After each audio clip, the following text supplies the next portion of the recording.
They thought darkness belonged to them, but we turned the Black Sea into a battlefield. The Japanese destroyer's searchlights swept across the water like a blade of judgment, grazing our bow by mere feet.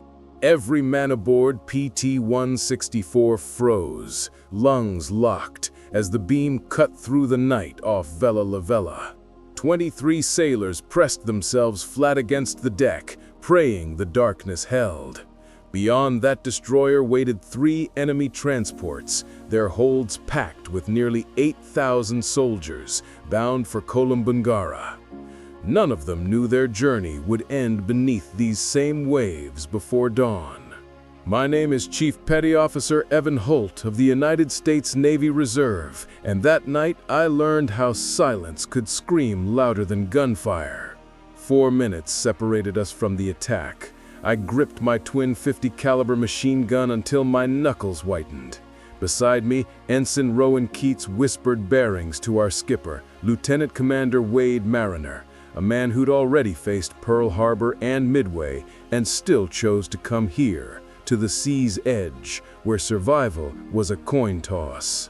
The compass glowed faintly, its green light the only spark in our shadowed world. Behind us, hidden beneath the volcano's dark silhouette, PT-168 and PT-171 waited for our signal. 3 wooden boats, 80 feet long, faced the might of Japan's Imperial Navy, and the ocean itself held its breath. To understand what we were about to do, you must understand what we were up against. In the summer of 1943, Japan ruled the night in the Solomon Islands. Their destroyers and cruisers, operating without radar, slipped through the channels with uncanny precision. Since Savo Island the year before, where they annihilated 4 Allied cruisers in a single night, they had owned the darkness. Their nightly supply runs earned the nickname Tokyo Express, and every time it ran, more men and munitions reached the front. The Americans needed something that could strike like a wasp and vanish before the swatter came down. That answer was the PT boat. Fast, fragile, and utterly unexpected. They were built from layered mahogany, not armor plate, and powered by 3 Packard 4M 2500 aircraft engines, each screaming out 1,200 horsepower.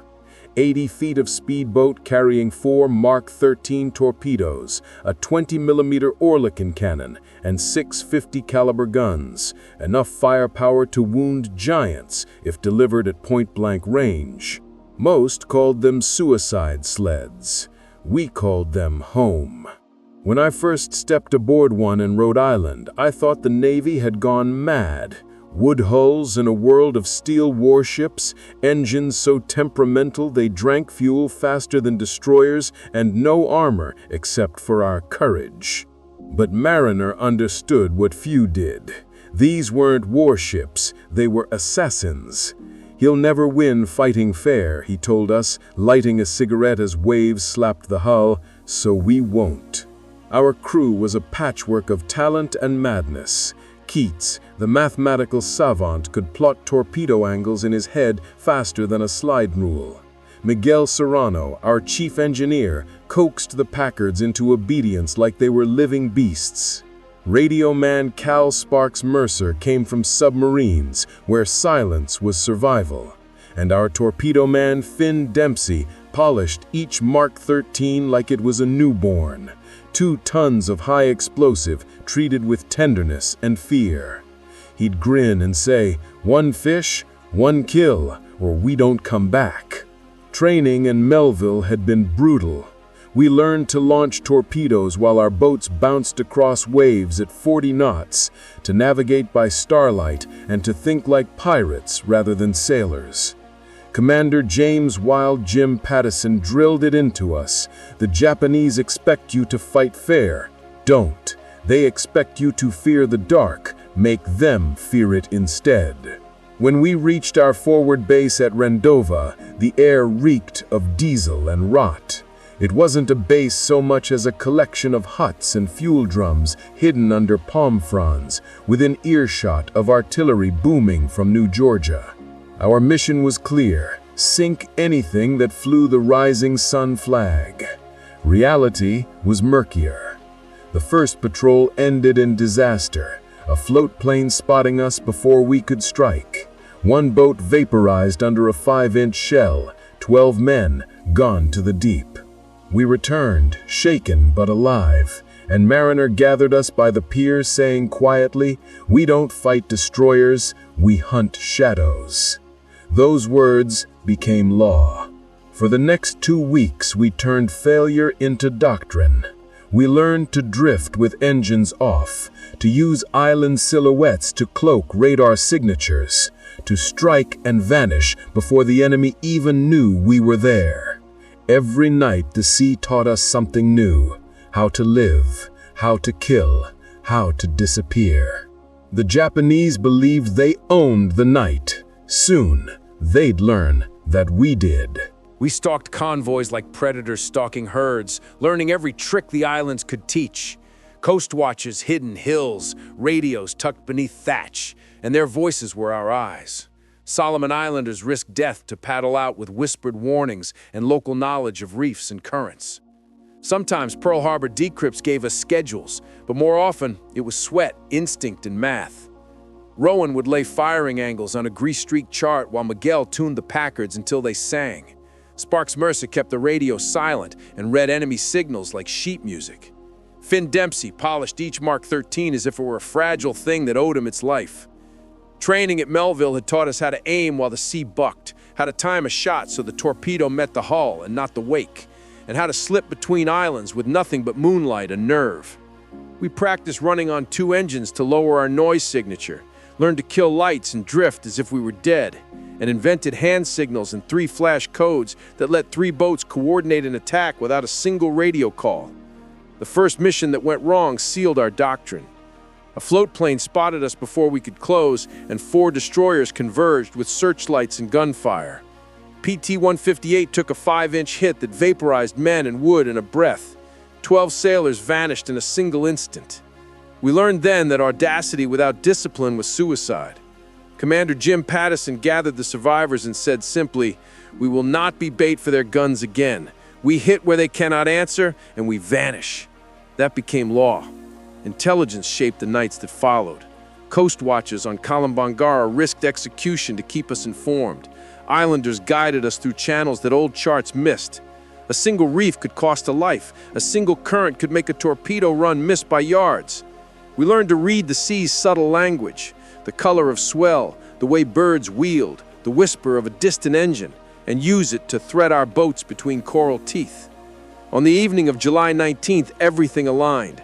Reports said 3 transports with minimal escort would run Blackett straight toward Vella at an 18-knot pace, a convoy timing that would have us appear inside their formation at the tightest point, short torpedo runs, near-certainty hits, and maximum confusion. It was a plan that demanded absolute timing and iron nerves. We slipped from Rendova at 20:30 with mufflers installed and only the ammunition we intended to use. Armor-piercing and incendiary belts for the 50s, a full load of tracers to create lines of fire, and 4 Mark 13 set shallow for a quick run. Miguel's mufflers were crude, pieces of pipe and wool, but they cut the Packard's bark enough to delay a lookout's recognition. Finn checked the arming heads twice and muttered a prayer that sounded like a joke. As we closed the ambush position, tension wrapped every man like a second uniform. There was a silence on a boat about to do violence that is different from ordinary quiet. It tightens the throat and sharpens the ears. Ahead, faint engines pulsed through the night. Sparks signaled with a whisper. 3 large contacts, 2 escorts, bearing 280, range 15 miles, speed 18 knots. The geometry was simple and cruel. If we held and let them come, we could intercept where the strait narrowed, and the transports could not turn without fouling one another. Mariner gave 3 brief light flashes as the cue. Engines turned from a murmur to a scream, and our bows rose as we hit attack speed. We thundered into the teeth of the convoy, tracers stitching the air as decks erupted under 50 cal fire, and torpedoes leapt from tubes to carve twin phosphorescent wakes across black water. The first impact was a violence that no training can make ordinary. A transport blew in the middle, a sheet of flame and twisted metal, men screaming into the sea like torn cloth. The second went up in a mushrooming fire after her magazines detonated. For a handful of minutes, the world was nothing but light, noise, and the smell of oil and cordite. The destroyers reacted with fury. Searchlights stabbed the night, and 25mm rounds stitched the ocean. But they could not depress their main batteries low enough to hit us without risking their own transports. One tried to ram. We skimmed under her stern with inches to spare, while tracer rounds scraped the superstructure. PT-71 took punishment and limped away smoking. But 2 transports sank that night, and the tide of reinforcements was broken. We slid away through reefs and shadow, engines hunched and breath held until dawn stripped the sea bare. Back at Rendova, the debriefers wanted every scrap of data. Our tactics would be doctrine for squadrons across the Pacific and would force the Japanese to change how they move men at night. The price was heavy, boats lost in mines and daylight traps, friends who never came home, but the payoff was brutal in its clarity. Fewer troops reached enemy garrisons, Japanese supply lines slowed, and the myth that they owned the night unraveled. The night left a scar that never fully healed. After the ambush, we rode a tide of triumph laced with loss. 2 transports gone meant thousands fewer enemy troops ashore, and the Imperial Navy reacted immediately. Convoys grew larger, escorts multiplied, and float planes prowled more often. They changed routes, sailed with heavier screens, and treated every dark channel like a trap. Those adaptations slowed their logistics and handed our ground forces breathing room they desperately needed. We paid in blood. In the weeks after Vella Lavella, PT-166 struck a mine. PT-162 was caught by destroyers in daylight. Men we'd eaten with and cursed alongside were gone. The ledger of replacement faces grew heavier, but the doctrine we had forged from failure hardened. Strike where the enemy cannot answer. Use currents and reefs as allies, and vanish before their main batteries can bear. Technology and tactics tightened together. Early PTs were rough-hewn speedboats, but necessity pushed upgrades fast. Primitive radar sets began to appear on our decks, giving us the first true advantage in darkness. Packard engines were tuned by hot rod mechanics among us. Carburetors and mufflers were improved for endurance and stealth. Torpedo crews developed rituals. Mark 13 handling became an art form because a live fish that ran true meant life for the boys on deck. The human network was as important as any gear. Coast watchers in jungle hideouts risked execution to whisper convoy movements to us.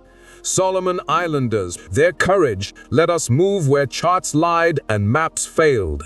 We owed them a debt that could never be repaid. Life on a PT was claustrophobic kinship. 12 men on 80 feet meant you knew each man's laugh and flinch. Humor turned dark by necessity. Cartoon mascots grinned from torpedo tubes, and crude songs traded fear for absurdity. Food was canned, water precious, and maintenance never ended.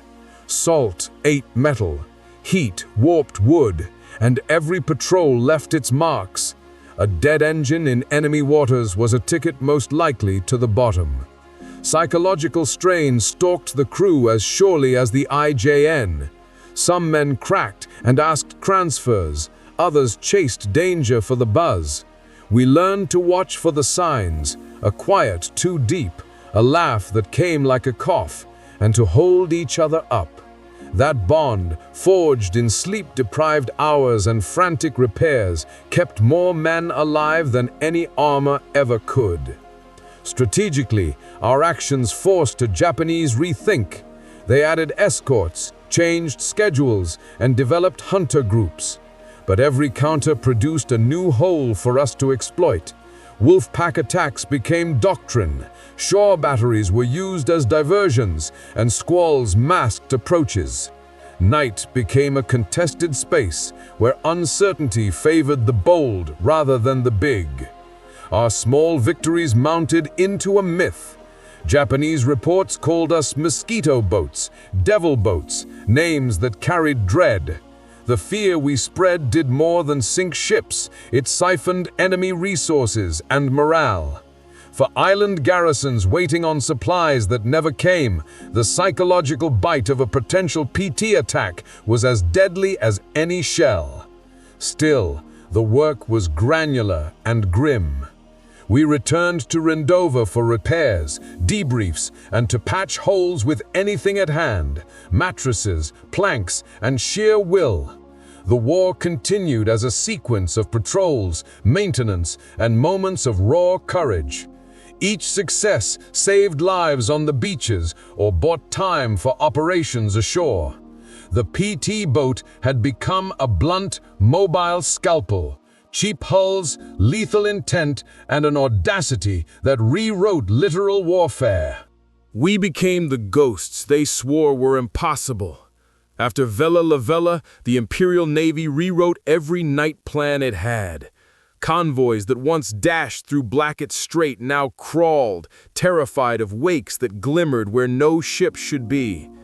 The Japanese added escorts, widened formations, and ordered destroyers to hunt us like wolves.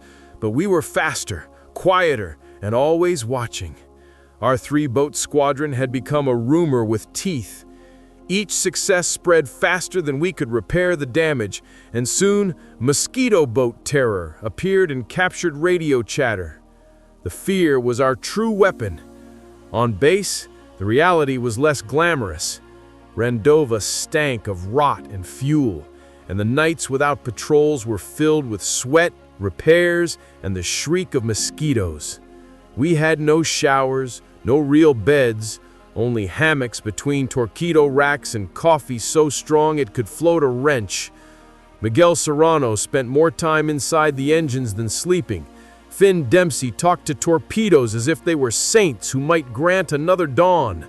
Rowan Keats scribbled equations on scraps of chart paper even during shell fire. The rest of us patched bullet holes, swapped belts of ammunition, and pretended not to notice the empty bunks of men who hadn't returned. The weather waged its own campaign. Tropical squalls rolled in without warning, turning calm seas into walls of water that lifted our hulls like driftwood. Lightning fried radios, salt ate everything, and coral sliced through hulls if you misread the current. But bad weather was ally as often as enemy. It hid out approach and confused the eyes of Japanese lookouts trained to spot shapes against moonlight. The sea taught humility and cunning in equal measure. We learned to smell land before seeing it, to read the green glow of phosphorescence as it curled around a reef, to feel the pulse of an unseen current. By late 1943, our small craft had carved chaos into the enemy's timetable. Where once supplies flowed nightly, now they trickled under heavy guard. Every shell fired at a Phantom PT was one not fired at Marines on shore. That was victory measured not in tonnage, but in hesitation. Yet pride sat beside exhaustion. We buried too many. Joey Antonelli of PT-71 bled out after a sniper's bullet found him while refueling. Others vanished in explosions no one could trace. Wade Mariner, our skipper, carried their names like ballast, but never bent. They built steel ships, he'd say, but it's the wooden ones that will haunt them. He was right. Even the Japanese Admiral Tanaka later admitted those nights broke his sailors' nerve. Submarines they could hunt, aircraft they could see, but boats that appeared from nothing and struck in seconds, those they feared as ghosts. The PT fleet expanded, improved, and spread across the Pacific, but the spirit stayed the same. Speed, surprise, and audacity over armor. For us, that spirit was survival. Years later, when I read about modern missile boats and stealth craft, I see the same idea wrapped in metal and circuitry. We were its prototype, born of plywood and desperation. And in every engine's roar, I still hear the echo of that night when the darkness, once Japan's weapon, became our domain. History remembers the giants, but it was the small boats that rewrote the night. After months in the Solomons, our squadron was a skeleton crew of veterans and replacements, faces burned by salt and sleeplessness. The brass called us experimental. We called ourselves expendable. Yet our missions kept multiplying. Rescue runs for downed pilots, evacuation of trapped Marines, supply drops to hidden coast watchers. We became the Navy's Swiss Army knife, doing jobs too dangerous or too crazy for anyone else. The coast watchers, those lonely souls in jungle hills, were our silent partners. Their crackling transmissions warned of bombers or convoys hours before radar ever could. Many never lived to send a second message, executed when discovered. We honored them by striking every ship they marked. Without their whispers, our engines would have roared into ambush after ambush. The Solomon Islanders, too, were heroes in shadows. Barefoot, armed with paddles and courage, they guided us through reefs, invisible even by moonlight. They smuggled survivors to safety and carried fuel cans across jungle trails. Some were executed for helping us. We never forgot. Wade Mariner once said, "Without them, we'd be ghosts who never came home." Maintenance was our religion. Every patrol battered our boats. Salt, heat, vibration. Miguel Serrano became a mechanic priest, blessing engines with oil-stained hands. If one Packard coughed at the wrong moment, we'd be dead before the torpedoes armed. Each man became a carpenter and electrician by necessity. Sleep came in bursts, meals in cans, and our humor turned black. We painted grinning skulls on hulls, sang songs about sinking ships, and told jokes so dark they'd make a priest flinch. Fear never left. We just learned to joke louder than it. Some nights the weather hit harder than the Japanese. Squalls would swallow the world, lightning flashing on torpedo tubes, rain driving like nails. In those moments, courage meant clinging to the throttles and trusting the sea not to flip you. When the skies cleared, we hunted again. Our radar sets, primitive, unreliable, were miracles compared to blind navigation. For the first time, we could see before being seen. The Japanese relied on eyesight. We relied on electronics and nerve. That shift ended their dominance of the dark. By 1944, the balance had changed. PT squadrons dotted the Pacific, New Guinea, the Philippines, Borneo, each one carrying the same creed we had forged at Rendova: strike fast, vanish faster. Every new base bore scars and stories. Some were little more than muddy strips and palm shelters, but from those holes in the earth, fleets of wooden killers sailed to bite at empire. The brass began to notice. Reports of sunken tonnage stacked up, and our kind of warfare, small, agile, unpredictable, proved contagious. Suddenly, admirals who once called us reckless were asking for more boats, more men, more missions. It wasn't recognition we wanted. It was revenge for every friend who didn't make it back. The Japanese tried to answer. They built shallow draft destroyers to chase us, mounted searchlights on planes, even sent suicide boats meant to ram. None of it worked. They couldn't be everywhere, couldn't see everything, and couldn't make the sea forget our wake. Fear traveled faster than any convoy, and every shadow on the horizon looked, to them, like a PT boat waiting to strike. The war turned, and our ghosts multiplied across the Pacific. By 1944, the PT fleet was no longer a secret, but a symbol. From the Solomons to the Philippines, wooden boats prowled every channel, carrying the same reckless courage that began in those dark waters off Vella Lavella. I returned stateside briefly for new construction training, fresh crews, improved hulls, radar that actually worked, but the spirit was unchanged. When I came back to the Pacific as executive officer of PT 321, the ocean greeted me like an old, dangerous friend. The boats were sleeker now, engines refined, armor plates bolted around the cockpit, yet we still lived on nerves and speed. Each mission was a coin toss between glory and oblivion. Our new assignments included harassing Japanese supply barges, intercepting reinforcements bound for Luzon, and slipping into enemy harbors to plant mines or deliver commandos. The enemy adapted, but so did we.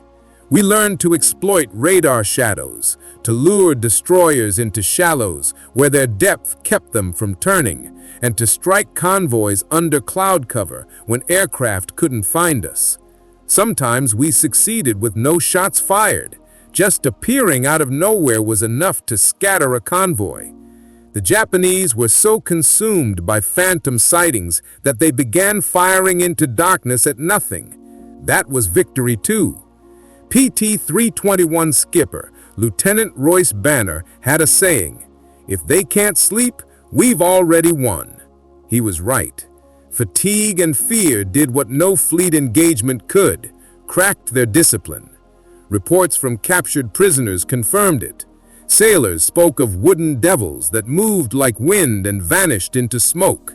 Admiral Tanaka's diary, captured later, admitted the same.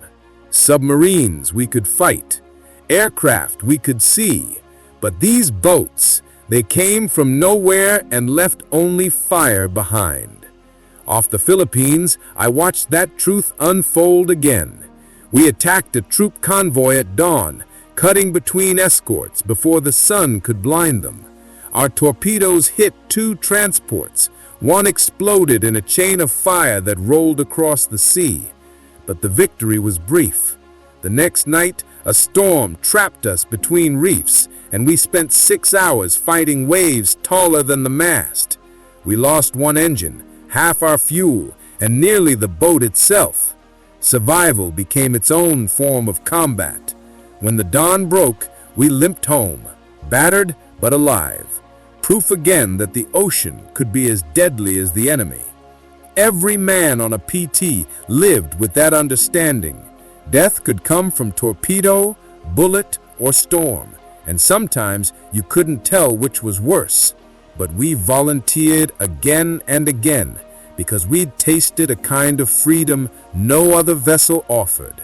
No admirals, no formations, just a handful of men, a stretch of dark water, and a chance to change history. We fought not for medals, but for moments. The flash of a torpedo finding its mark, the sudden roar of a struck ship, and the knowledge that somewhere American soldiers on a beach would live because we did our job. By the end of 1944, our Mosquito fleet had become legend. Hundreds of boats operated across the Pacific, and Japanese supply lines were bleeding out. The empire had ruled the night for years, but now even its admirals feared the dark. And we, men in wooden boats, had made it so. We weren't just fighting ships anymore. We were fighting shadows of fear we had created.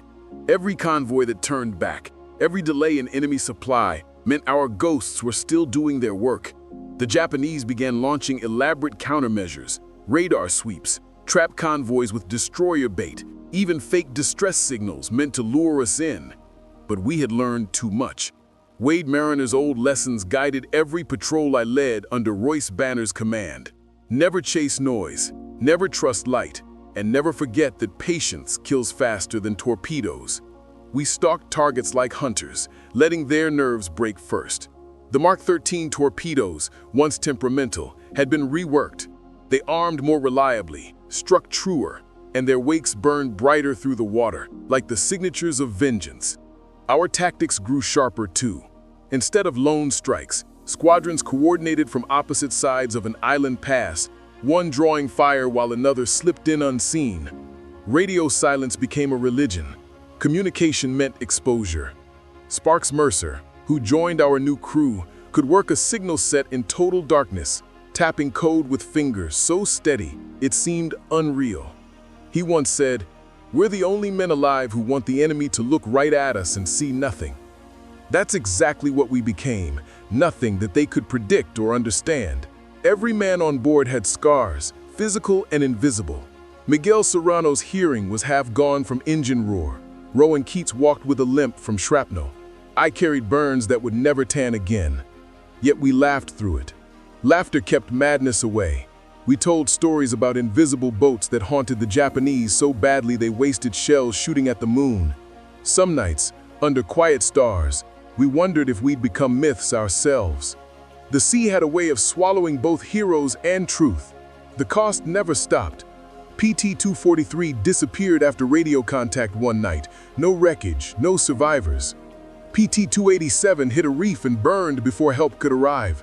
Every loss tightened our resolve. By early 1945, the Imperial Navy was cornered, desperate, its once invincible aura shattered. Radar had made us hunters and them prey. We ambushed fuel convoys, crippled escorts, and destroyed what remained of their barge supply lines. A new generation of PTs arrived with rocket launchers, improved armor, and even primitive guided missiles. But beneath all the technology, the principle stayed the same: speed and surprise over strength. Every night mission was still a conversation with death, and we all knew it. But by then, we understood something deeper. Our boats didn't just sink ships, they broke the enemy's belief in control. For years, the Japanese had ruled the sea's darkness. By 1945, they feared every ripple of it. The tide of war had turned long before the headlines said so. It turned in the black water where our wooden boats wrote their silent rebellion. And though few outside our circles would ever know it, the Pacific began to belong to us long before the rising sun finally fell. By 1945, we'd become experts at living between life and legend. The Pacific was burning from one end to the other, and still the mosquito fleet kept moving, small, fast, unseen. The great carrier battles grabbed the headlines, but our kind of war never made the papers. We fought it one night at a time, one torpedo at a time, in places without names. PT-321 was part of that hidden tide, operating out of the Philippines as MacArthur's forces pushed north. We patrolled narrow straits, hunted barges, and escorted landing craft through reefs the size of living rooms. Every night the air smelled of oil, cordite, and rain. Each man aboard had a ritual before leaving port. Rowan tapped the compass twice. Serrano kissed the throttle handles.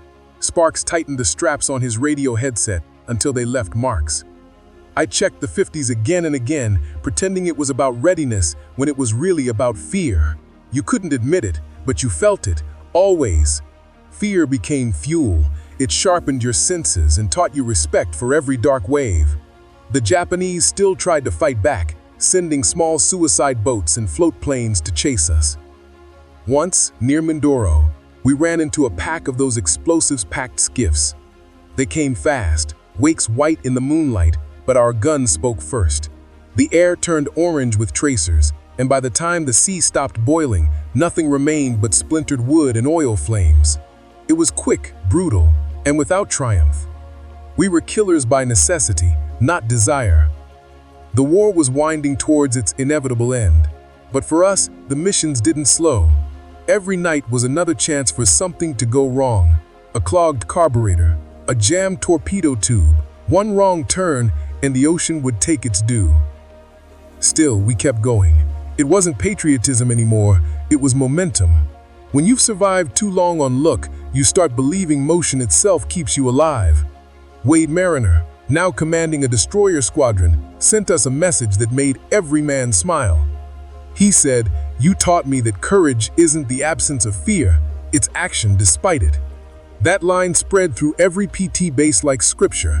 We had become a fraternity of survivors, bonded by things we could never explain to anyone who hadn't smelled burning oil or watched tracer fire dance across a midnight sea. By August 1945, the rising sun flag was vanishing from the Pacific. Japan's empire, once stretched across oceans, was collapsing. For us, the war's end came quietly. One night we went out on patrol, and the next morning the radio crackled with the impossible. Japan had surrendered. No gunfire, no celebration, just silence.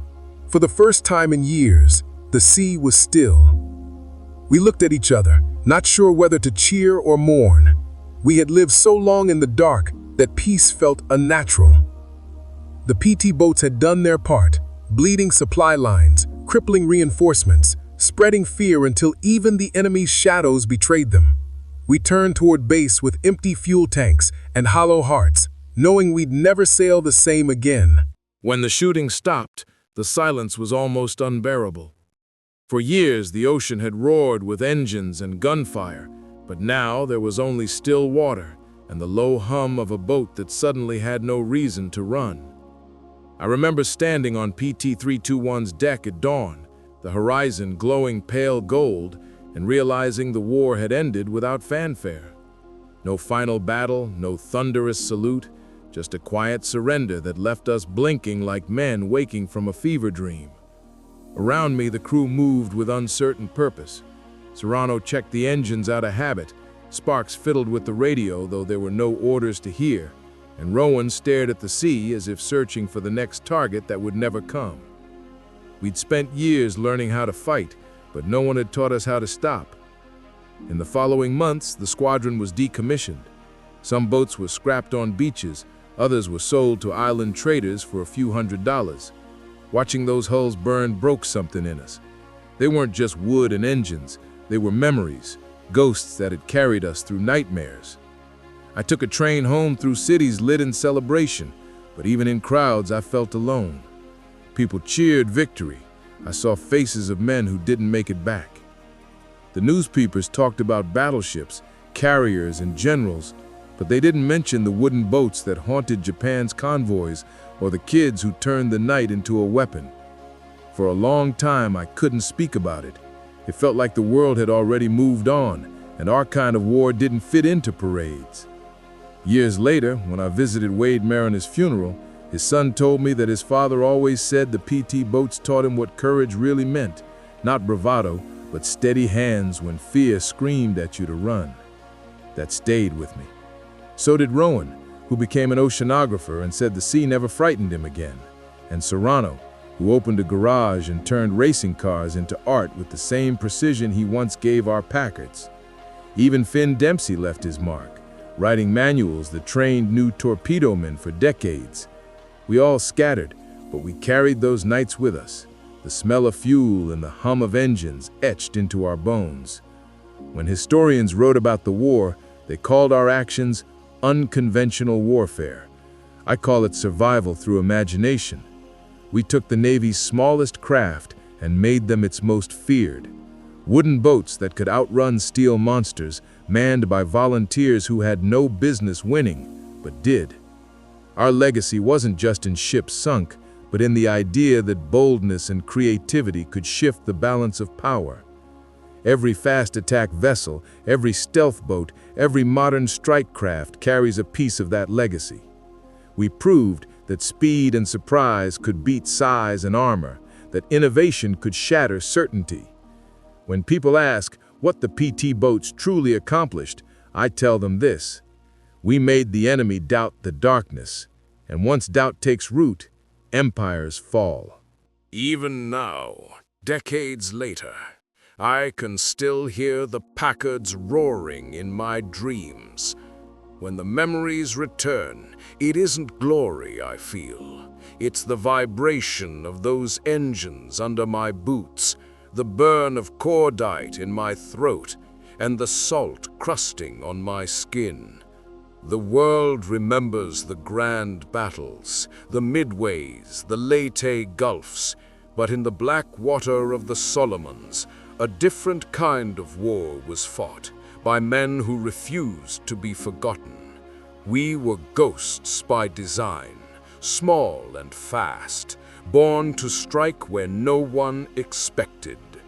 Our wooden hulls became symbols of American audacity, proof that ingenuity could outpace empire. The PT boats' legacy didn't die when the war ended. It evolved. Every navy that came after studied our methods, shaping their future fleets around our defiance. The Soviet torpedo cutters, British motor launches, even the missile boats of the Cold War, all traced their lineage back to those plywood killers that once terrorized Japan's convoys.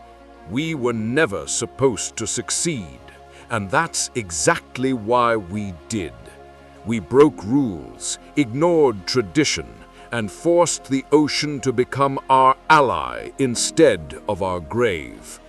Sometimes, late at night, I'd take out the old photographs. Men smiling in oil-stained uniforms, faces lit by the glow of open engine hatches. I see Finn Dempsey grinning beside his torpedoes, Serrano leaning over a Packard block with a wrench in his teeth, Sparks tapping Morse code into the void, Rowan with his charts fluttering in the wind. I see Wade Mariner, cigar between his teeth, eyes fixed on a horizon that only he seemed to understand. They were kids, most of them barely old enough to shave, yet they carried the weight of a fleet's hope on their shoulders. We fought not because we were fearless, but because fear sharpened us. It made us precise, deliberate, relentless. That was our secret. And maybe that's why the Japanese never truly understood us. They trained for perfection. We thrived in chaos. They relied on discipline. We relied on instinct. When they believed the sea belonged to them, we turned it against them. That was the lesson of the PT boats. That courage isn't a lack of fear, it's action despite it. Whenever I tell this story now, people ask if I miss it. I tell them no one misses war, but I miss the men who fought it beside me, and the strange brotherhood we forged in darkness. The sea was cruel, but it gave us clarity.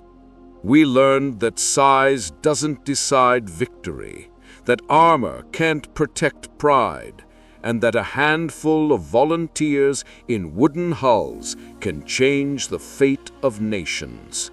We were America's secret weapon, and though time has buried our wakes beneath calmer tides, the echo of our engines still hums in every fast attack craft that slices through the world's oceans.